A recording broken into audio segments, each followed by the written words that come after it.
اللهم صل على محمد وآل محمد. بسم الله الرحمن الرحيم. بسم الله كلمة المعتصمين ومقالة المتحرزين، وأعوذ بالله من جور الجائرين وكيد الحاسدين وبغي الطاغين، وأحمده فوق حمد الحامدين. اللهم أنت الواحد بلا شريك، والملك بلا تمليك، لا تضاد في حكمك ولا تنازع في ملكك.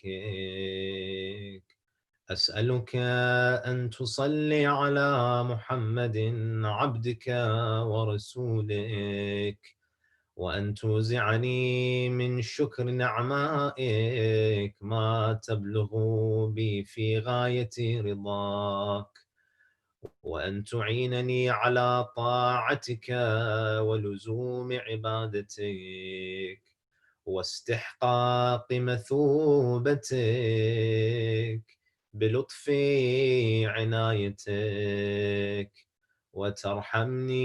وترحمني بالصد عن معاصيك كما أحييتني، وتوفقني لما ينفعني ما أبقيتني، وأن تشرح بكتابك صدري، وتحط بتلاوته وزري، وتمنحني السلامة في ديني ونفسي، ولا توحش بي أهل أنسي، وتمم إحسانك فيما بقي من عمري كما أحسنت فيما مضى من يا أرحم الراحمين. وصلى الله على محمد وآله الطاهرين. اللهم صل على محمد وآله.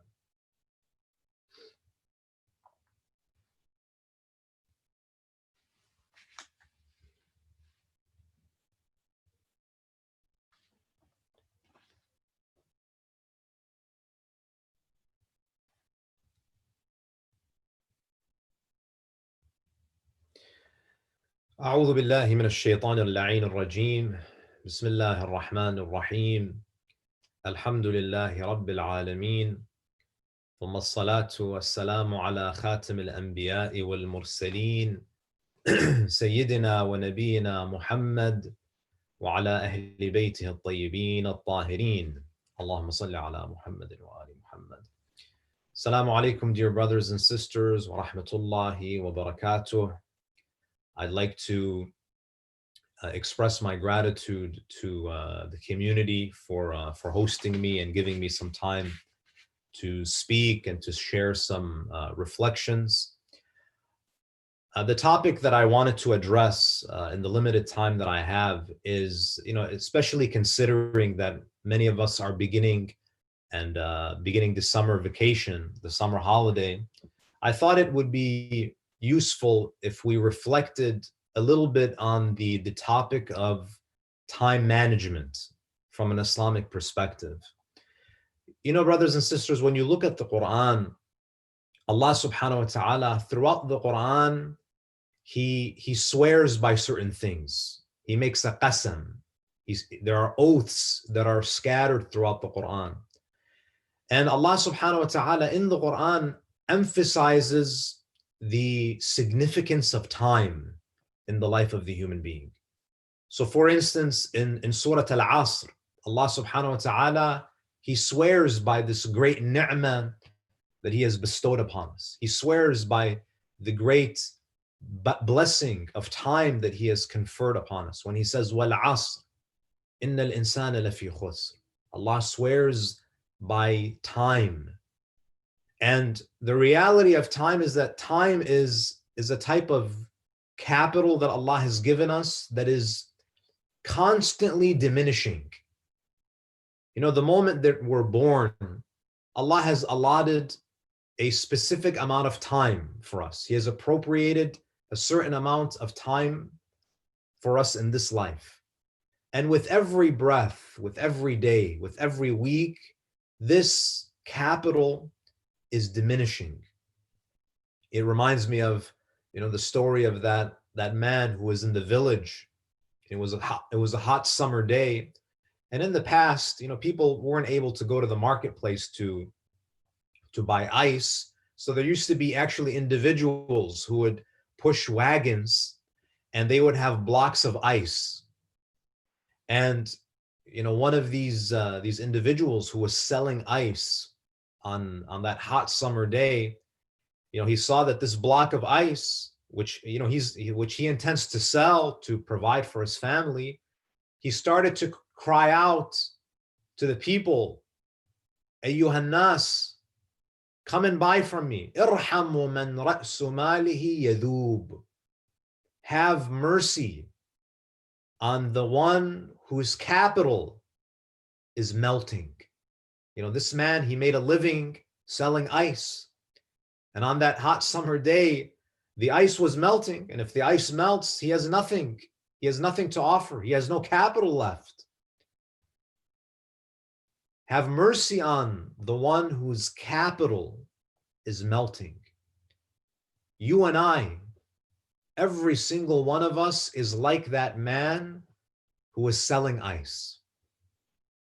Every day, a part of this capital is melting. And this is why, brothers and sisters, in the Quran, Allah subhanahu wa ta'ala in the Quran has given many descriptions of the Day of Judgment.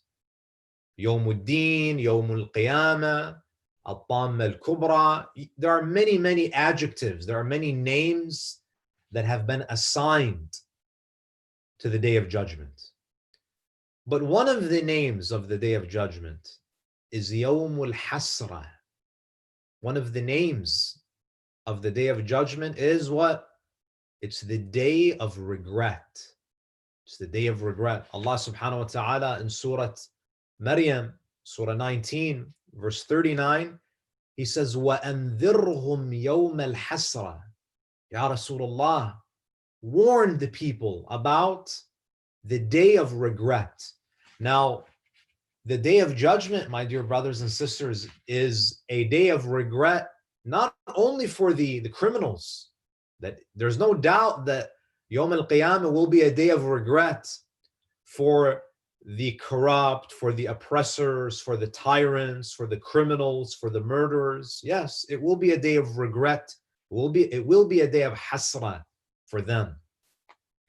But the day of judgment will also be a day of regret, even for the mu'mineen. Now you may ask, why is the day of judgment a day of remorse? Why is it a day of regret, even for the believers? The reason is because even the mu'mineen, even the people who enter Jannah, they will regret not making better use of their time in dunya. Because if they made better use of their time in dunya, perhaps they would have ascended to higher levels of paradise. So you see, my dear brothers and sisters, there is so much emphasis on time, on the blessing of time, to take advantage of the time that we have, especially considering that we don't know when we will depart from this world. It could happen at any moment. You know, when you go to the cemeteries, every single person in the cemetery, you go to a Muslim cemetery, all of them thought that they will make Tawbah one day. All of them thought that they had more time. They all thought that they had more time, but it finished. The ni'mah of time will eventually expire. We all have an expiration date. We have a tradition, a hadith from the Prophet ﷺ, where he speaks about the condition of people on the Day of Judgment. and specifically what Allah will ask us about on the day of Qiyamah. Rasulullah sallallahu alayhi wa alihi says, لا تزول قدم عبدي المؤمن حتى يسأل عن أربع. The Prophet sallallahu alayhi wa alihi says, the 2 feet, the Prophet narrates the hadith Qudsi, a divine narration, where Allah says, my servant will not move his feet, meaning he will not be able to go forward. It's as if that this is like an interrogation, that there is a questioning that has to happen before you can move forward on the day of judgment. Allah says, my servant will not move forward unless he is asked about 4 things. One of the things that we will be asked about is what? عن عمره فيما أفناه وشبابه فيما أبلاه. The hadith says that Allah will ask us about how we spent our lives, how we spent our time, what did we do? And specifically, how we spent our youth. Allah will say that you had so much free time when you were young. You had so many opportunities. You had so many opportunities to learn, to get close to me, to know the book that I have sent you, to familiarize yourself with the Sharia. How did you spend your time? How did you spend your life? Allah subhanahu wa ta'ala, we need to understand that the day of judgment is not just about Allah asking us about why you did this or why you did that. Allah will ask us about what did you do with this ni'mah that I gave you? I gave you a lot of time. And believe me, brothers and sisters, people always complain today. You ask someone, how are, what have you been up to? Oh, life is so busy. I have no time. Come to the masjid, come to this program. Let's do this. Let's do that. It's always what? I don't have any time. And this is a lie that we tell to ourselves. This is a lie that we tell ourselves. It's not that we don't have time. It's that it's not a priority. Because when something is a priority, you make time for it.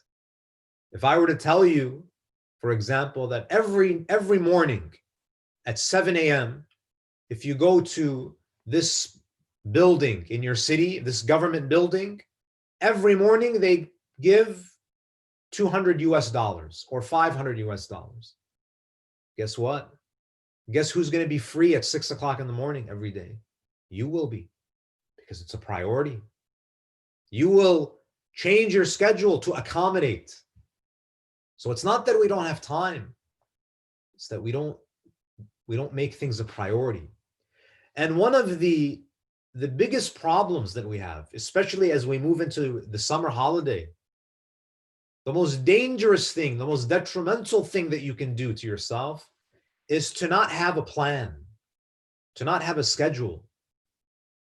We have to ask ourselves, what do I plan on achieving during the summer? Do I have, when people wake up on the weekends, do we have a plan as to, what am I going to do today? And it's because people don't have plans. They don't manage their time. That's why many young people, they're bored all the time. They spend hours and hours on social media. Now, I'm not saying that it's not good, that you shouldn't have social media accounts. I think that, you can use social media responsibly. I mean, after all, many of you probably know me from social media. So I'm not saying that you shouldn't have, a Twitter account or an Instagram account or a Facebook account. But the point is that we have to schedule. We have to have a plan. We have to have a schedule. If you don't have a schedule, if you don't have a plan, if you don't have a daily plan, a weekly plan, a monthly plan, a yearly plan, time is going to pass by, and guess what? You're going to wonder where the time went, and you would have achieved very little. And when I say achieved very little, I'm speaking about your relationship with Allah. Some of us were the same people that we were 10 years ago, spiritually, when it comes to our knowledge, when it comes to our relationship with Allah. Why? Because we didn't lay out a plan, an educational plan. We didn't set forth projects that we wanted to accomplish. Do you know how many young people I've met who are so talented? They're in the film industry and they say, I want to make a movie about Imam Amir al-Mu'minin. I want to make a movie about Imam al-Hussein. I want to make a movie about Imam al-Ridha. We have all of this talent in our community. But oftentimes what happens? We don't plan. We just dream. And if you don't put it on paper, it's always going to be a dream. It's not going to materialize. Now, there's another hadith from the Prophet, and I'll share with you, inshallah, how to manage your time. What the Imams of Ahlul Bayt tell us specifically about managing our time. The Prophet sallallahu alaihi wasallam, he says, Ya Aba Dhar, O Abu Dhar. Abu Dhar was one of the most noble companions of the Prophet, one of the most devoted, the most loyal people to the Prophet and the Ahlul Bayt. The Prophet has a wasiyah, some advice that he gives to Abu Dhar. Abu Dhar, one day he enters the masjid in Medina and he saw that the masjid was empty, not because of coronavirus, but people were busy. It was in the middle of the afternoon. The Prophet, Abu Dhar, enters and he sees the Prophet sallallahu alaihi wasallam sitting and Imam Ali ibn Abi Talib sitting by themselves. Can you imagine? You enter the masjid and only Rasulullah and Ali, they're sitting. Abu Dhar, he thinks to himself that this is a golden opportunity. The Prophet is not surrounded by people. I can take advantage of this. I can take advantage. I can go sit and ask him for some personal advice. So he goes and he sits with the Prophet and he says, Ya Rasulullah, give me some advice that will help me in my dunya and my akhirah. And by the way, this wasiyah, you can go online. The advice of the Prophet to Abu Dhar. It's been translated in many languages. I advise you to read this. In fact, make this one of the goals that you have during the summer, to read this wasiyah, to memorize some of the lines of that wasiyah. In any case, Abu Dhar asks the Prophet for advice. Among the things that the Prophet tells Abu Dhar, he says, he speaks to him about time, the value of time. Ya Aba Dhar, O Abu Dhar, kun ala umrika ashahhu minka ala dirhamika wa dinarik. O Abu Dhar, be more stingy with your time than your money. Unfortunately, brothers and sisters, today, people are the exact opposite. Many people, they're the exact opposite. You'll meet someone, we're very, very tight, very stingy, very frugal with our money. We'll think 10 times before we spend $1. I've met people, I swear to you, I've been in people's cars where when it comes to money, Allahu Akbar, the brother is driving and he needs to put gas in his car. And he says, no, Sheikh, not this gas station. We'll drive 15 miles so we can save 5 cents. There are people that are like that it's very difficult for them to spend. If you ask them to support a nonprofit organization, to support a charity, they'll have to do, some Einstein calculations before they give. Why? Because they're very stingy. But when it comes to their money, when it comes to their time, they'll sit and they'll watch Netflix until 3 a.m. And they'll go to the coffee shop and they'll spend hours and hours. And they'll sit and they'll look at their phones for an hour, for 2 hours. They'll waste time. They'll wander aimlessly. The Prophet ﷺ, he says, be more stingy about your time. If you lose money, you can recover money. You can recover that $1,000. You can recover that $100. You can recover money. But can you recover time? You know, Saturday, this day, Saturday, June, what is it? June 27th, 2020. When this day finishes, when the sun sets, when it strikes midnight, this day is gone forever. And what you did or what you didn't do on this day is forever recorded with Allah. It's done. It's finished. We got to be more. We have to take our time more seriously. We have to cherish our time. And the only way that you can show that you can demonstrate that you value the ni'mah of your time is that you have to manage your time. You have to have a schedule. You have to have goals in life, brothers and sisters. What are our goals? Have you ever asked yourself, what do I want to achieve? If you're 20 years old, what do I want to achieve when I'm 25? And I'm not just talking about your degrees and your education. I'm talking about Islamically. What do you want to do? What do you want your legacy to be? When you're 30, when you're 40, when you're 50? What's your life plan? Some of us, we don't have a life plan. Our only life plan is when I go to school, graduate, get a degree, and work, and that's it. We have to have higher ambitions, brothers and sisters. We have to have more noble goals.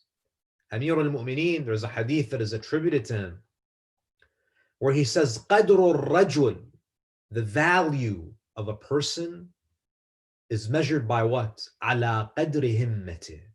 The value of a person is measured by their ambition.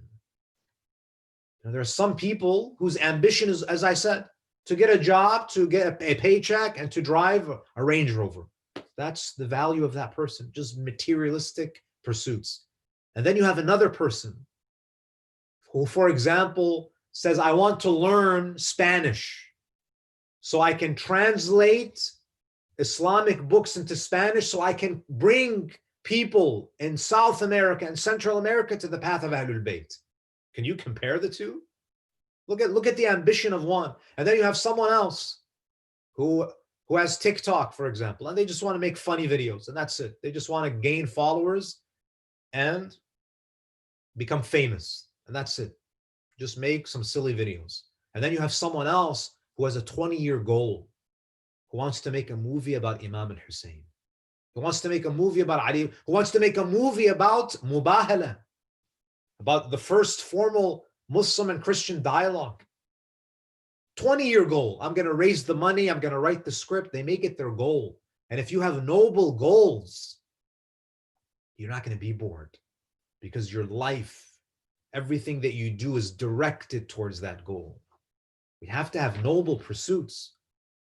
قَدْرُ الرَّجُلِ, Amir al-Mu'mineen says, the value of a man, of a person, is measured by their ambition. You know, if you want to become a doctor, that's wonderful, but it shouldn't just be to make money.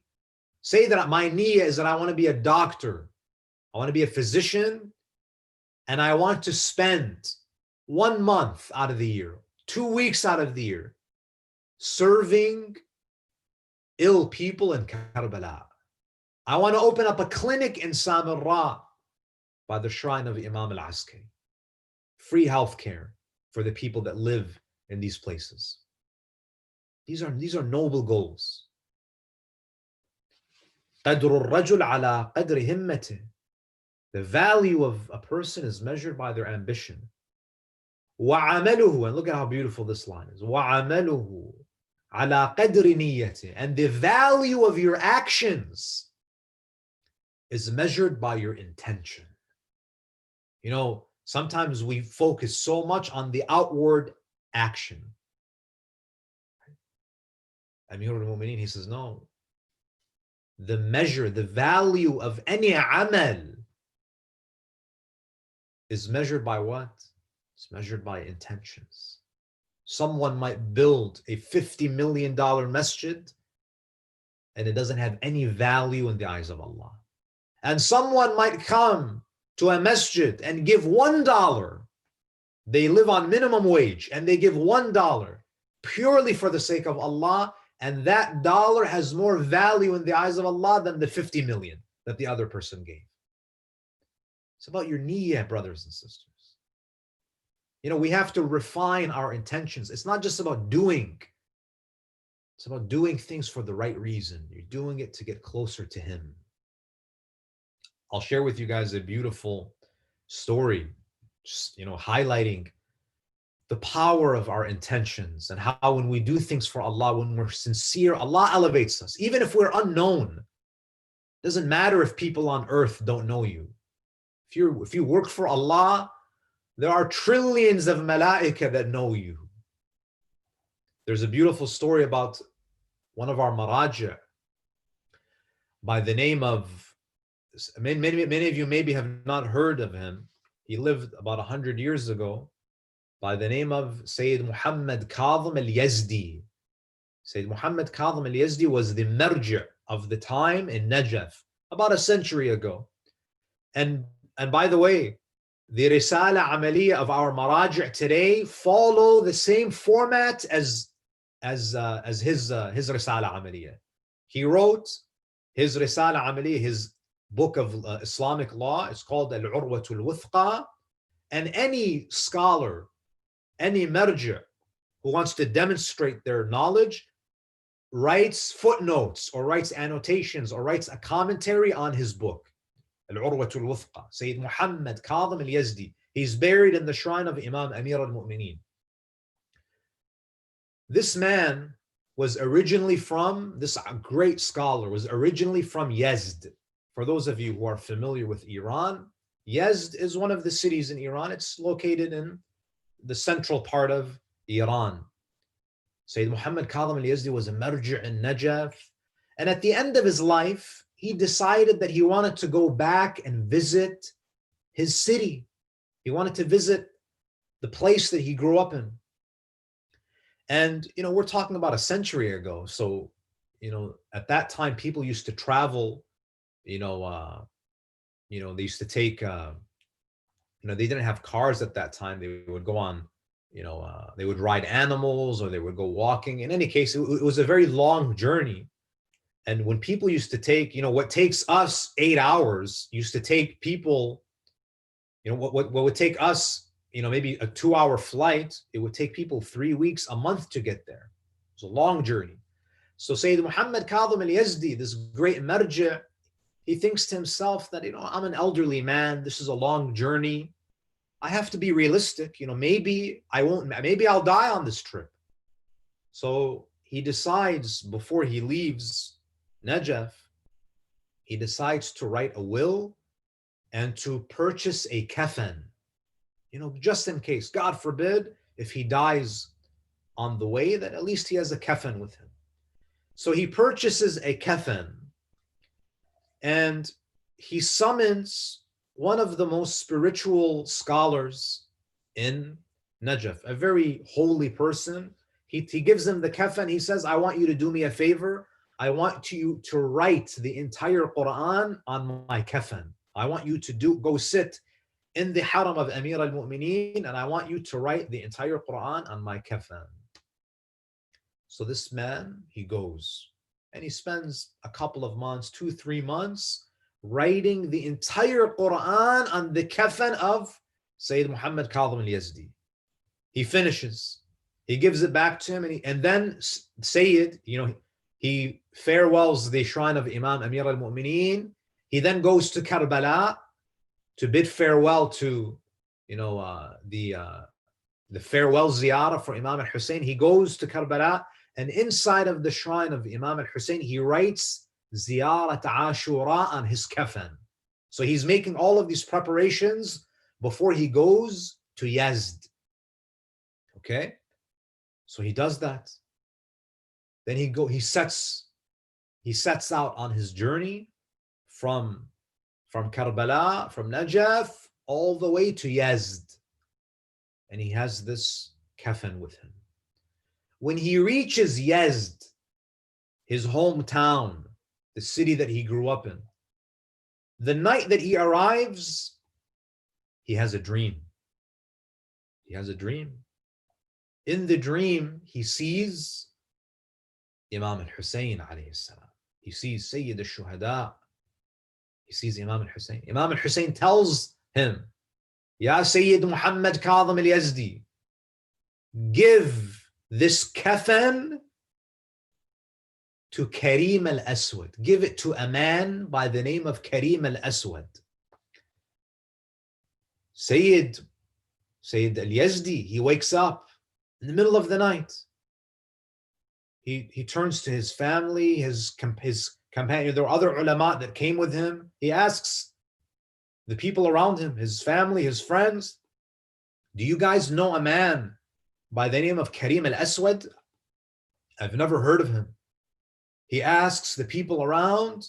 They say, no, we've never heard of someone by the name of Karim al-Aswad. So he thinks to himself that maybe this was just some random dream that doesn't have any meaning, and he goes back to sleep. Again, he sees Imam al-Hussein in his dream saying, Ya Sayyid Muhammad Kadhim, give this kafan now, give it now to Karim al-Aswad. Same name. He wakes up. He says to his family, his relatives, his friends, his companions, are you sure you don't know someone by the name of Karim al-Aswad? I just had a dream about Imam al-Hussein. He's telling me to go give this kafan, the kafan that I have, to Karim al-Aswad. So he thinks to himself that let us go to the local cemetery. After all, it's a shroud. Who's going to need a shroud other than someone who's in a cemetery? So in the middle of the night, Sayyid Muhammad Kadhim al-Yazdi with a group of other ulama who were with him, because he's the marja of the time, they go to the cemetery in Yazd. They go. Imagine you go to the cemetery at night. It's dark. And they see that there is a mughtasal. There is a small little building where they would wash the bodies. And there's a lantern in there. There's light. So Sayyid, he goes to that house, to that little structure, that small building. As he approaches, a man comes out of the mughtasal. And he says to him, Sayyidina, give me the kafan. Sayyid Muhammad Kadhim. He says, what kafan? He's shocked. How does this man know that I have a kafan with me? So Sayyid says, what kafan? What are you talking about? The man tells Sayyid Muhammad Kadhim al-Yazdi that the one who sent you to deliver the kafan is the same one who sent me to collect it. So Sayyid Kadhim al-Yazdi says, who is Karim al-Aswad? The man says, Karim al-Aswad is a man who lives in this village, and his body, I'm washing his body now in the mughtasal. What's so special? Sayyid asks him, what's so special about this man? He says, I don't know. He's a hammal. He is like a construction worker in this village. But there's one thing that I know about him, and that is that he loved Imam al-Hussein. Every day, he would recite the ziyarah of Imam al-Hussein. Even if he worked a 12-hour shift, a 14-hour shift, he would turn his face to Karbala and he would visit Imam al-Hussein. You see, brothers and sisters, no one knew who this man was. But Allah Azza wa Jal wanted to honor him because of his intention, his pure intention. That what does he do? Allah sends the marji' of the time to bring the most beautiful kafan with the entire Quran written on it, with Ziyarat Ashura written on it. And he drags the marji' of the time from Najaf, from Karbala, on this long journey to deliver a kafan to an unknown man who was sincere to Imam al-Hussein. This is what Amir al-Mu'mineen says. وَعَمَلُهُ عَلَى قَدْرِ نِيَّتِهِ. The value of our actions is measured by our intentions. Now, how do we organize our time? And when you want to start your day, when you want to plan your day, how do you plan your day? What are you supposed to do? How should we divide our time? We're very fortunate, brothers and sisters, that we have Ahlul Bayt as our guides. We have them to teach us because they are the masters of time management. They're the masters of time management. There's a narration from Imam Musa al-Kadhim alayhi salam, Imam Musa ibn Ja'far, Bab al-Hawa'ij. We ask Allah to give us the tawfiq to go to Kadhmiya, to go to Baghdad and visit this great Imam. Imam al-Kadhim alayhi salam, he says, اجتهدوا في أن يكون زمانكم 4 ساعات. Imam Al-Kadhim alayhi salam, he says, make an effort to divide your time into 4 parts. Divide your time into 4 parts. What does he say? ساعة لمناجاة الله.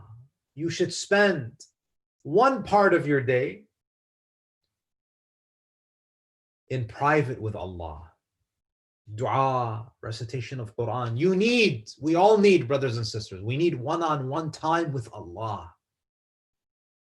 Some of us, we hate solitude. We don't like to be alone. We need to learn to be alone for a period of the day, 15 minutes, a half an hour, at least a half an hour a day. Sit and have a private conversation with Allah. Recite some munajat. We need private time. Consider this half an hour or this hour or this 15 minutes. Consider it a type of self-care. You need to learn how to be alone with Allah, because there will come a day where you will be alone with Allah. You're going to be in your grave. If you're not used to being in solitude with your Lord, how are you going to tolerate the grave? How are you going to tolerate this long journey that we have ahead of us? So divide your time into 4 parts. At least 1 part of it should be some one-on-one private time, a private audience with Allah every day. And this could be when you're in your car, when you're in your room, wherever it may be. You need to designate a part of your day where it's only you and Allah. You think about what you did. You ask Allah, you pray to Him. You recite Asma'ullah al-Husna, whatever it may be. You need private time with Allah.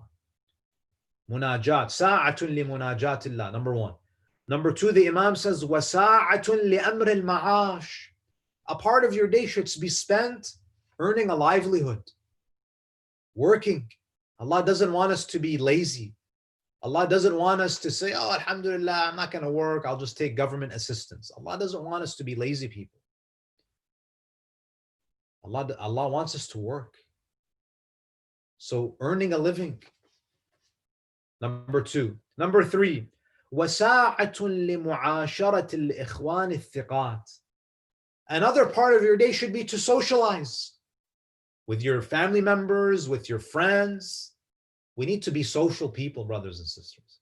Allah doesn't want us to be hermits, to live in isolation. Just because, many people, when they were in quarantine, that's it. They cut off ties with the world. You should still maintain ties. Quarantine doesn't mean that you're isolated. Pick up the phone, call a relative, call a friend, check up on people. We have to learn to be social, interact with people. We're social beings, brothers and sisters. That's why in prison, one of the most inhumane forms of torture, not as though there is a humane form of torture, but the most inhumane form of torture is to put someone in solitary confinement. Why? Because we're not created to be alone. Allah wants us to interact, to socialize. But who do you socialize with? Do you just hang out with anyone? Do you just spend time with anyone? No. Imam al-Kadhim says, وَسَاعَةٌ لِمُعَاشَرَةِ الْإِخْوَانِ الثِّقَاتِ. Spend time with good brothers and sisters who are trustworthy. يُعَرِّفُونَ عُيُوبَكُمْ. One of the benefits of having good friends is they keep it real. They give you constructive criticism. There are some people, they only want to hang out with people who applaud them, who praise them. No. If you want to grow as a person, you need to have friends who care about your growth, who care about your development, who want you to be better and better. And you're not going to be better. You're not going to improve if you hang around with people who only give you compliments. You need to keep those friends who give you an accurate assessment of where you are, who push you, who are kind to you, but they'll give you constructive criticism. يعرفون عيوبكم ويخلصون لكم في الباطن. They give you constructive criticism and you know it's coming from a good place. They care about you. They're sincere. It's not easy to find people like that, but we have to make an effort. If you have one friend who is like that, believe me, you're successful. So the third way to divide our time, the third thing that Imam Al-Kadhim mentions is that you need to have some time for socialization.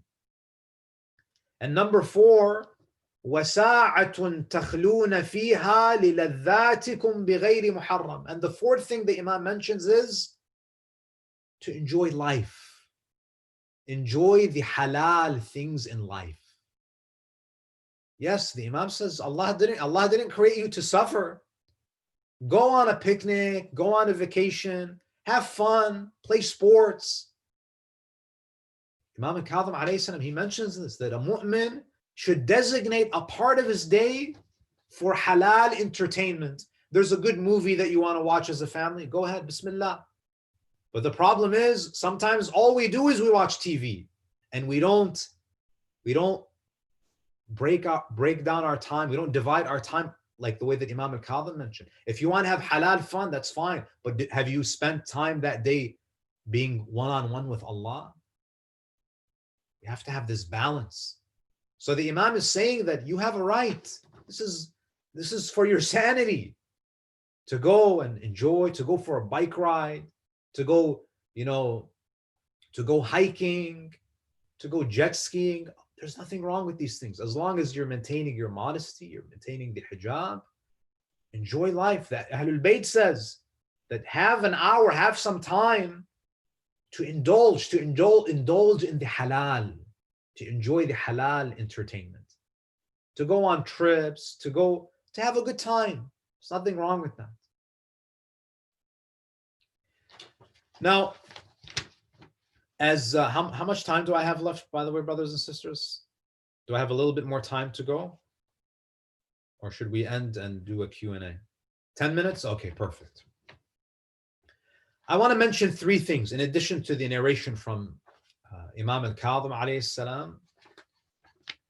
I want to mention 3 things that we have to think about. Number 1, and really this is related to developing a plan for us, a schedule for ourselves that's related to our spiritual development. Now, the first thing is that we need a spiritual program, برنامج لتهذيب النفس. We need a program to help us refine our spirituality. And what that means is that we have to, number 1, we have to understand that our most valuable asset is our soul. The most important thing that we have is our soul. Ya ayyuhalladhina amanu alaykum anfusakum. O you who believe, take care of your souls. So we need to spend some time, for example, reading about spiritual personalities in our tradition. Read about the lives of ulama. Enroll in an akhlaq class. I firmly believe, brothers and sisters, that each and every one of us should listen to a lesson on akhlaq once a week.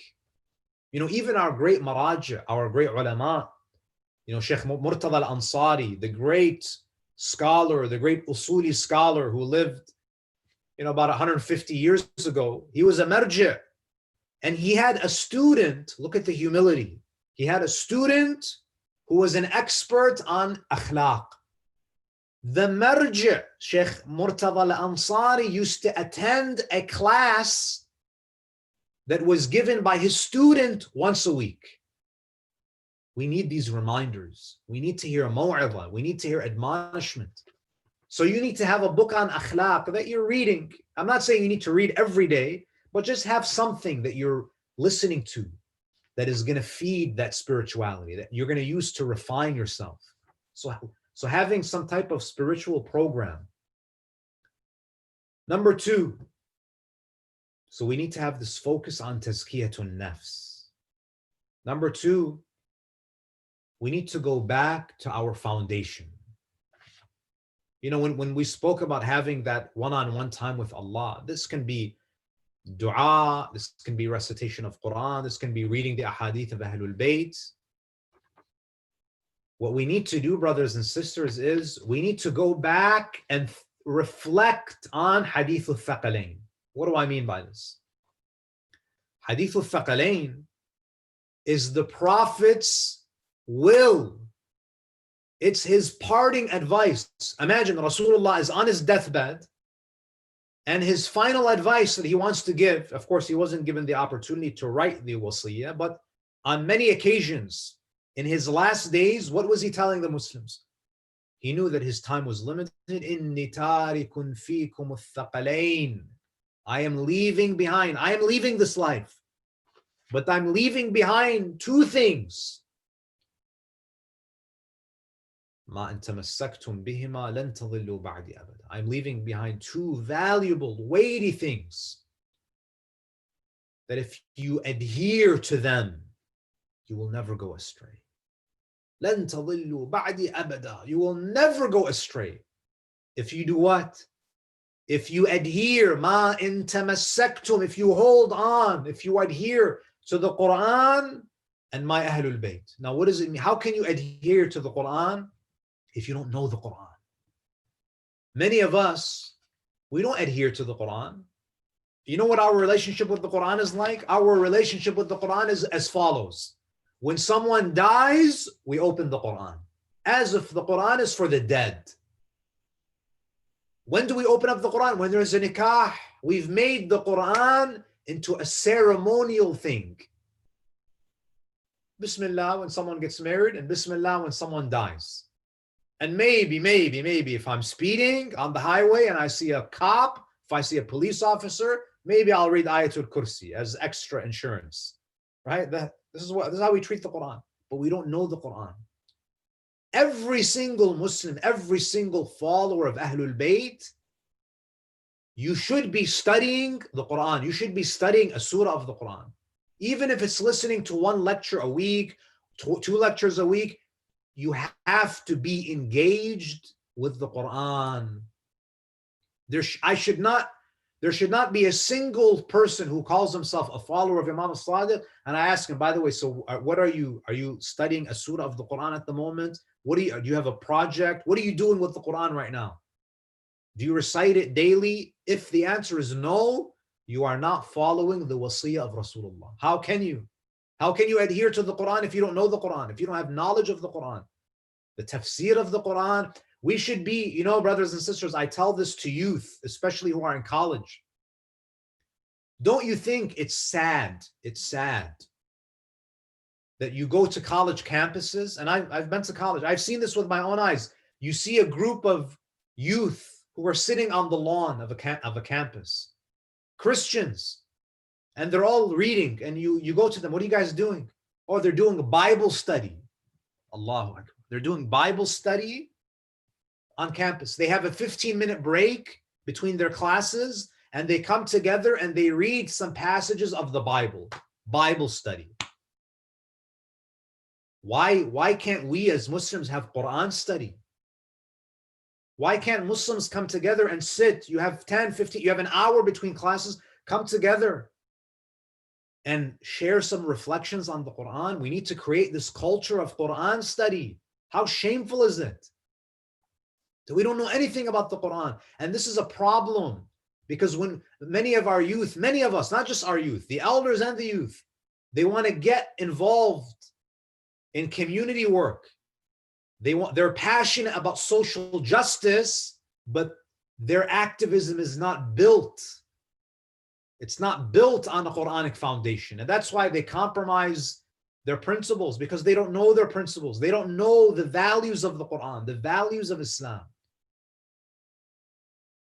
You got to adhere to the Quran. You have to adhere to the Ahlul Bayt as well. You know, subhanAllah, you know how sad it is? And I admonish myself before any of you. And I say this to you not as a sheikh, but as your brother, as your son. Isn't it sad that people can tell you everything about a Netflix character, a character in a movie? We know everything about athletes. You sit with some youth, mashallah, he's a mujtahid when it comes to, you know, the stats of LeBron James. They know everything about these athletes. We know everything about these celebrities and these Bollywood and Hollywood stars. We know their biographies. We know their seerah. But when it comes to Imam al-Hadi, when it comes to Imam al-Kazim, we know nothing. We know nothing.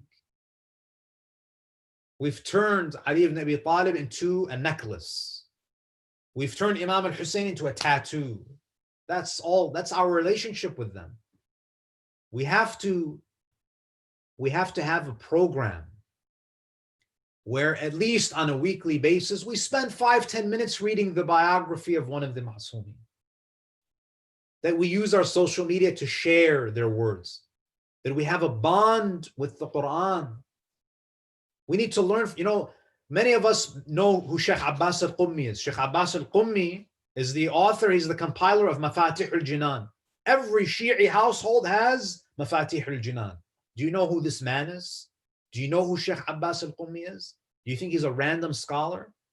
This man had an unbelievable love for Ahlul Bayt. This is why Allah elevated his book. You know, on one day, he had an eye infection. He got sick. He couldn't see. And every day, he used to write and read a hadith of Ahlul Bayt. Every day. One day, he wakes up and he can't see. He can't see. His eyes. He has an infection. He has an eye ailment. He wakes up and he tells his son, who is also a scholar, he says to his son, he starts to cry. He says, I feel that I have been deprived of the tawfiq of looking at the words of Ahlul Bayt. He started to cry. He says, what did I do? What happened? That Allah took this ni'mah away from me that I cannot write or read the ahadith of Ahlul Bayt. So he says to his son, go get some medicine. His son goes back. A couple of hours later, he returns and he sees his father is writing. His eyes look fine. He says to his father, what happened? You could barely see earlier. I went for a couple of hours and I returned and you seem fine. He says, oh, my son, when you left, I grabbed a copy of Al-Kafi, which is the most important collection of ahadith of Ahlul Bayt, one of Al-Kutub al-Arba'. He says, I took it and I placed it on my eyes and I asked Allah to give me shifa through the words of Ahlul Bayt that are in this book. Alhamdulillah. I washed my face and I felt better. This love for Ahlul Bayt, adhering to the Quran and the Ahlul Bayt. And finally, so we need a spiritual program, a program to develop our spirituality. We need to strengthen our relationship with the Quran. We need to become students of the Quran, students of the biographies and the lives of the Prophet. And finally, we need to participate in community work. You can't live in isolation. You have to volunteer. Find out what's going on in the community. Support a charity. And I'm not saying be the jack of all trades. Find something that you're passionate about and serve the community. Do some community work, volunteer work, philanthropic work. This will all benefit you. This will build a true follower of Ahlul Bayt. That you're spiritually refined, you have a Quranic foundation, and you're active in the community. These are the types of people that we need. We ask Allah Azza wa Jal to bless us and guide us and to illuminate our hearts with the teachings of Muhammad wa Ali Muhammad. Let us pray for the awaited Imam of our time, because when we make dua for him, the Imam alayhi salam is so generous that he reciprocates our duas for him with a dua for us that is even better than we can imagine. بسم الله الرحمن الرحيم اللهم كل وليك الحجة ابن الحسن صلواتك عليه وعلى آبائه في هذه الساعة وفي كل ساعة وليا وحافظا وقائدا وناصرا ودليلا وعينا، حتى تسكنه أرضك طوعا وتمتعه فيها طويلا برحمتك يا أرحم الراحمين. وصلى الله على محمد وآله الطاهرين.